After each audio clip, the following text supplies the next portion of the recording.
everyone. Good afternoon, good morning, wherever you are in the world. As you know, my name is Maryam Bay, and as you also know, I'm going to always say this. As I said before, I have the best guest that comes on my TV show. And today, I have to tell you a story about how me and this young lady just recently re-met. Yes. Right? Yes. But I am so happy to have her on, and I want to make sure I say your name right. Okay. Okay, so I know it's Stephanie because when I called you the other night, I thought that it was Stephanie Mills, and I started singing the song. Yes, ma'am. Yes, you did. I get that. Never My knew whole love life like I've been this getting before. that. My whole life. Okay. So anyway, her name is Stephanie Miles. Yes. And why I'm so excited that you're on here, first, number one, Yes, ma'am. the person who said I need to talk to you is Lance. Yes. Lance said, Miss Bay, you have to talk to Stephanie. She has a story. Okay. I said, oh, so you know that I work and have worked in the prison system. And the brothers and sisters that I have met inside the system and outside, they are the best. They got issues and everything. Right. But we all have issues. Right. Right. And so when he told me about you, he said, no, Miss Bay, you have to talk to her because we started our reentry program. Yes. And Lance is the vice president Yes. of the reentry program. And so we're looking for trainers. And he said, you're the one. So why did he tell me that? Oh, I really don't know Lance's personal reason. Well, he must have heard you somewhere. You must have worked with him or something. Well, you know, I ran across Lance at a prior reentry program. I am an ex-inmate. At the time, my daughter's father, he's also an ex-inmate. He needed some help. Okay. So I had found the program for him. I was like, listen, we can do it together. It was like a 2-week orientation. During the orientation, which I was just there to assist him and to help him, is where I met Lance. Lance was doing this training. I thought it was awesome. And he just paid attention to me. I took notes and asked questions. He was doing his hustolution. Right. Okay. So I must have intrigued him, and he approached me. Okay. And we just been friends ever since. Lance is awesome. Yes, Very he much is. so awesome. Yes, he is. And he's doing some phenomenal things Yes, he now. is. You know, and the way God works things out, he puts the right people in place for you when you're planning Yes, stuff. he do. He puts the right people in place, and he has done that with us starting this reentry program. The right people are there now. Yes. So if you don't mind me asking you, why were you incarcerated? So I was incarcerated for domestic violence. Okay. Originally, my charge was reckless manslaughter. Okay. Unfortunately, I fall under the old laws, so I was considered the perpetrator. And because the state of New Jersey doesn't have a self-defense law, I had to Yes. do some type of time. Right, right. So for 16 years, I was in a relationship. It started to get abusive when I got about 15. I had been with the gentleman since I was 12. Okay. After my mother died when I was 18, it got really, really, really bad to where I was just basically living in fear. I was one person on the outside for everybody else to see, but on the inside and behind my closed door, it was something totally, totally different. Right.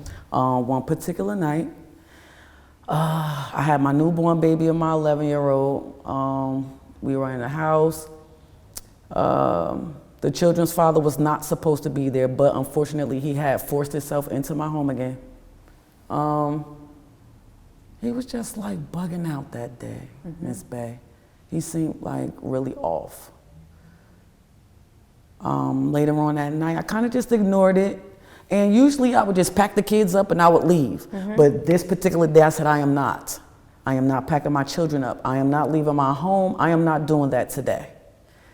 So as time went on, I'm just dealing with the kids. I'm cooking and cleaning, and he just came and approached me with some condoms that he found in the baby bag. And instead of asking, he just automatically started going off. He started punching on me. He started hitting on me. And he'd lift me up off that ground and start choking me. And the only thing that I could think about was that we had a conversation one day. And I was like, Ray, what if one day you hurt me and you kill me, or you hit me the wrong way and I die or something like? You're like, well, I'm just going to kill myself and the kids so we all stay together. So that's what was running through my mind. So yes, I did stab him. I did not stab him with the intention to kill him. I stabbed him with the intention for him to let me go and I could grab my children and leave. Unfortunately, I hit a main artery and he chickened out and died. Oh, okay. And that's just how I look at that. Okay. So now what I'm hearing from you with your boyfriend, husband? At the time, he was my boyfriend. Okay. So what I'm hearing from you is that there's like a lot of mental issues going on. Very much so. You can say there. that he has abused me in every single way that you can be abused. Okay, so I'm thinking about the issues not just from him, but from you as well. You know, because when we allow people to abuse us, there's something going on with us. Absolutely. As well, you Absolutely. know, because what happens is that when that happens, we don't value ourselves the way that we should, and we allow certain things to happen because we love our boyfriend, husband, or wives or girlfriends. Right. You know, so certain things make us do those things and accept it, and then it gets to the point where, as you said, I ain't taking it no more, and then something happens. Right. As it did. Well, with you know, being so young and getting into a relationship with this young man, I was 12 years old. At 12, you don't know nothing about relationships or nothing like that. And at 12, we did not know that he was 18. Okay. And it made sense why he never tried to have sex with me until I was 15. I got pregnant right away. Our oldest son is 25. I had him at 16. Now, it was after my mother passed away is when it really got rough, because I really ain't have nobody else. He had already started to manipulate the situation and the family. He was able to get into my mother's head. My dad wasn't really around. My older brother really wasn't around. He would help my mother take care of me and my little brother. So it was manipulation on my mother's part first. And then once my mother had passed away, and my brother gave me the ultimatum of, well, what you're going to do? Because I had my dad still, although my dad was an addict. I'm not leaving my dad. Okay. So the relationship kind of still went on with my dad being an addict and my brother not being around. I never really had nobody there. So he was basically the person who I had to lean on, who I had to take care of me, who would still be there for me, although he was doing those things to me. So it kind of was like I didn't have nobody else to turn to until I got old. I started to get older and started to know that what was happening to me wasn't right. And when he started to sexually abuse me with other people, because he would gang rape me with other people and then beat me afterwards, is when I had tried to start getting out of the relationship. But it had got really rough. Okay, so now, what did you learn through that? Abuse is a disease. Okay, so why do you say that abuse is a disease? Because during my incarceration, I had a lot of time to read and research. I needed to understand why he was the way that he was in order for me to be able to forgive. I read a lot of books. There was a lady there, her name is Dr. Wolf. We did a training called Seek and Safety that Tav will be interested. It will be introduced to too. It was very, very helpful, emotionally and mentally, and it helped me to understand as I was trying to understand my abuser, that because he grew up in a home of abuse and things that were told to him, it really wasn't even him. It was what he was taught. He was a product of his environment. So I really had to get myself in that space in order to forgive him, so I'll be able to move forward. Yes, yes. So what did you learn about yourself? I'm learning about myself now. I didn't know anything about myself then. Everything was controlled. I had tunnel vision. So I'm learning who Stephanie Miles is now. I came home in 2014. I've been home ever since. I haven't any infractions or anything. So I'm learning that I'm not a people's person, but I love to help people. I thought I wanted to cook, but I don't. I want to help people.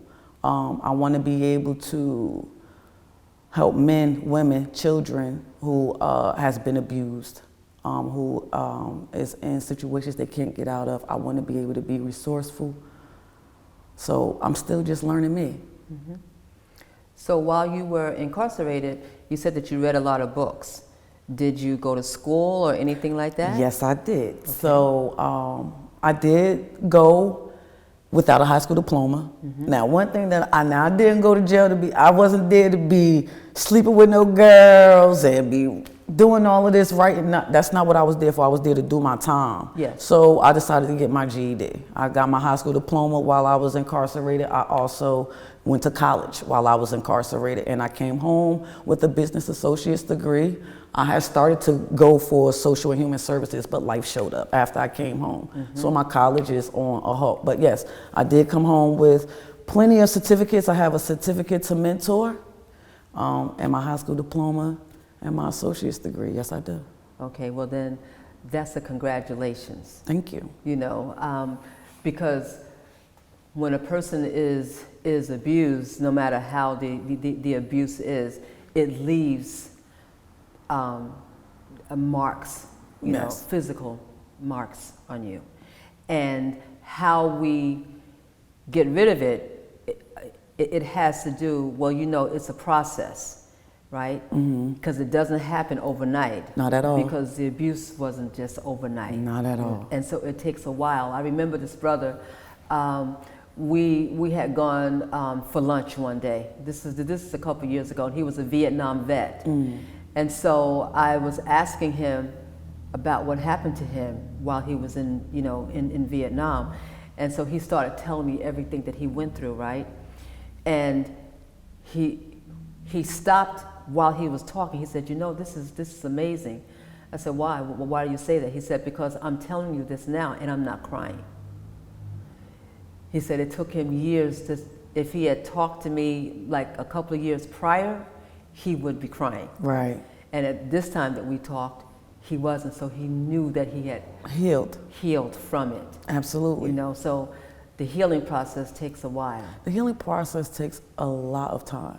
There was a time when I couldn't even talk about it without crying at all. Yes, right. Now I'm in a space where I'm okay, I'm all right. I have remorse, but I'm free. And I'm okay with that. And I had to learn how to be okay with it, you know? Right. So, but I'm still healing. I still carry things with me in my friendships, my relationship. With my significant other and my family. So I still deal with a lot of things. Right. I just take it a day at a time. People who love me selflessly, they allow me to just be me. They know when I get to step back a little bit, and then they can come back and we can talk about it. So one of the things that I said when I was working inside was that it's real important who we hang around with. Yes. It doesn't matter if you've been incarcerated or not incarcerated, it's who you hang around with. Yes, period. I believe that. Right? So the people who you are hanging around with, as you just said, they're being very supportive of you? Yes, ma'am. Okay, and that definitely makes a difference. It does, it makes a lot of difference. It does. So let me ask you a question. What value do you think you will bring to women? Because, you know, women face different issues when they're incarcerated. And because we're the caregivers. So when we leave, if we have children that we're leaving behind, that impacts them, you know. So what value do you think you're going to bring to the women that you'll be talking to? Definitely insight of knowing what they've been through. I've actually walked in their shoes. So I have that listening ear, I have that shoulder, and I have that heart of courage that she wouldn't have to be able to help her get to where she needs to be, because that is what my position is going to be. Nice. Okay. Okay. So, do you think now, as a mom, when you were incarcerated, your children were with My whom? children were, fortunately, my brother were able to get my children for me Okay. and adopt them for me. They were lost in the system for a year, Okay. and my brother went and found them. Nice.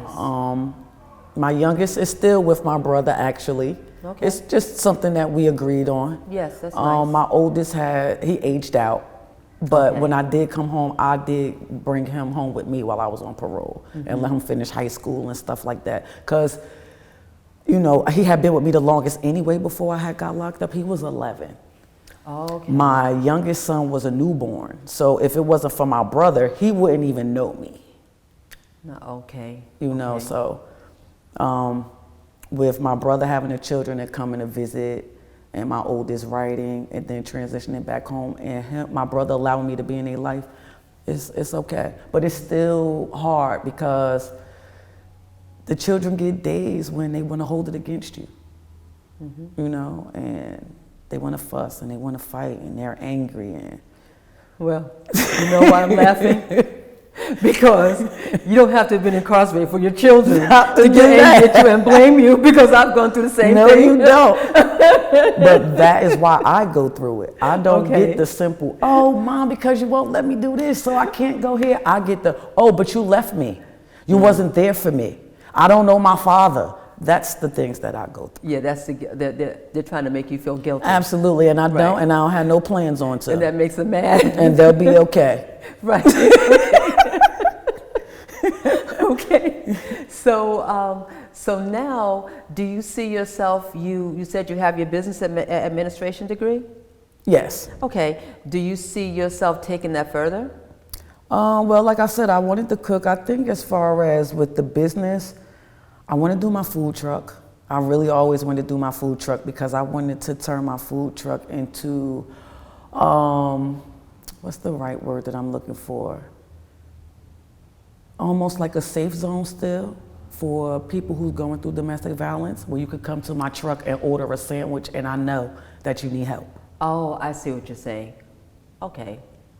Yeah, that's the way of giving back. And I also wanted to open up a shelter to help women coming out of prison that don't get, because there is no help for us out here. You're absolutely They right. just threw me right on out here with quite a few other people, and that's how I wound up meeting Lance and Hassan Kirby and you and the other Miss Bay and quite a other few people, because they just threw me out here. I didn't know that there was things that can help, or organizations that can help me. Right. And then I had a baby and became homeless, and I needed all of this help and everything. And then things, they was like, well, you could have did this, well, you could have did that. But then it was too late. Right. So, Well, the unfortunate thing is that it's still like that. right. You know, because we have so many brothers and sisters that are released back into society, and they're releasing them with nothing. Nothing. You know, that's one of the reasons with our reentry program, we're going to be addressing that as well. Right. Because this is a political thing that has been done by the government.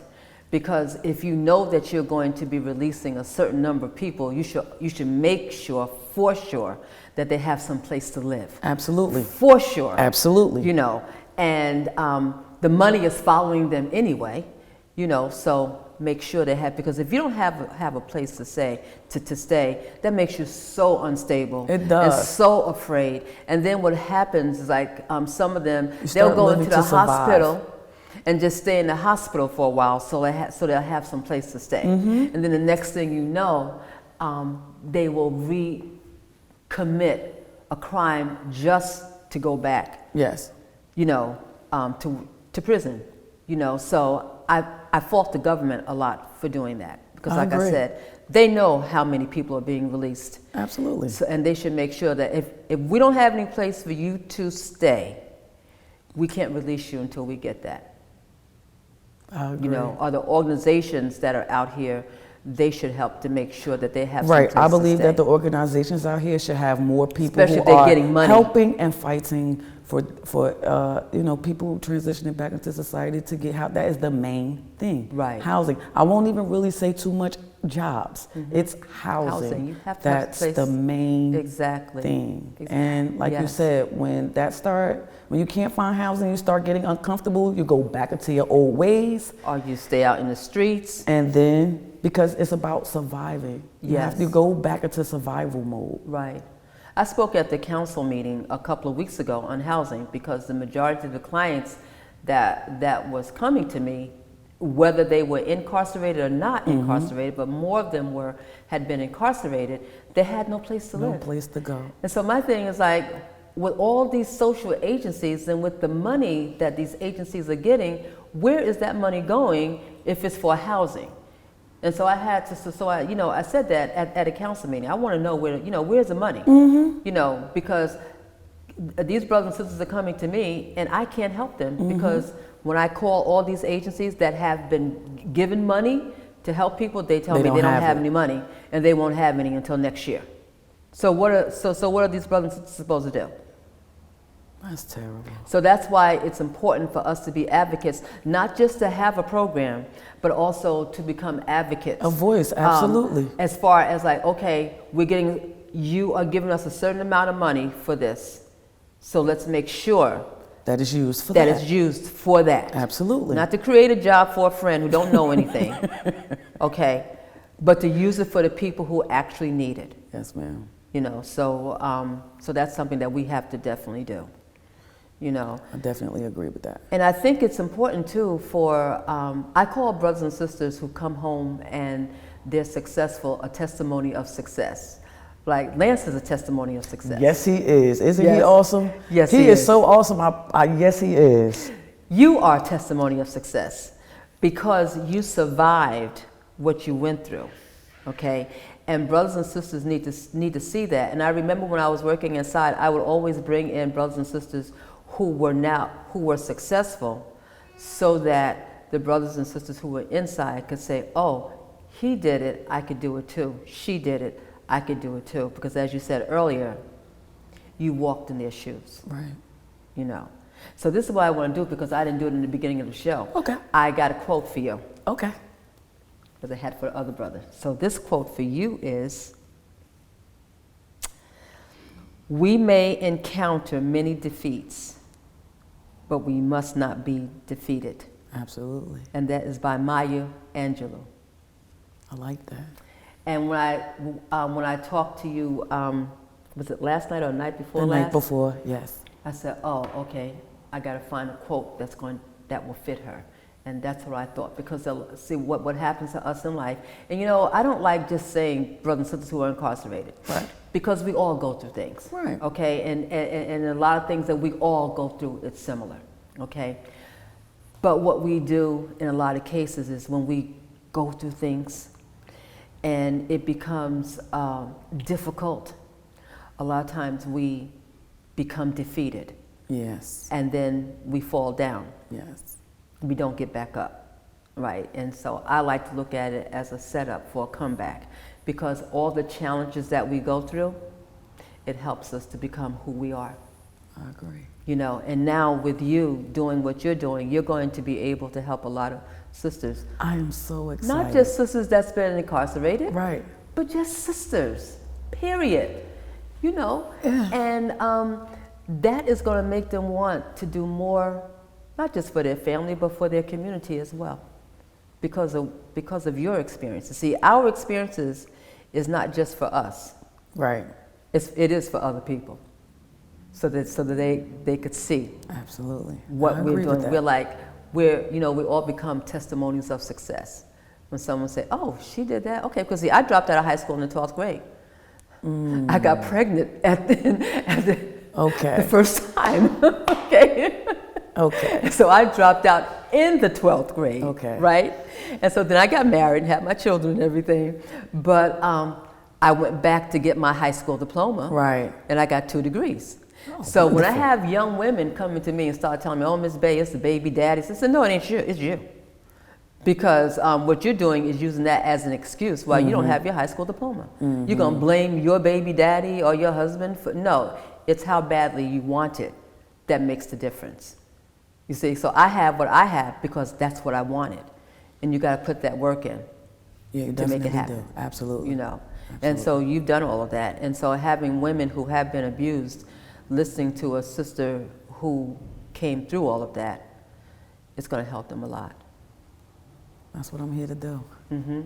Absolutely. So I just want to say that I'm so happy that you came, and I'm looking forward to working with you. Yes. And I want to thank you for joining us. And I want to thank the audience for being with us today.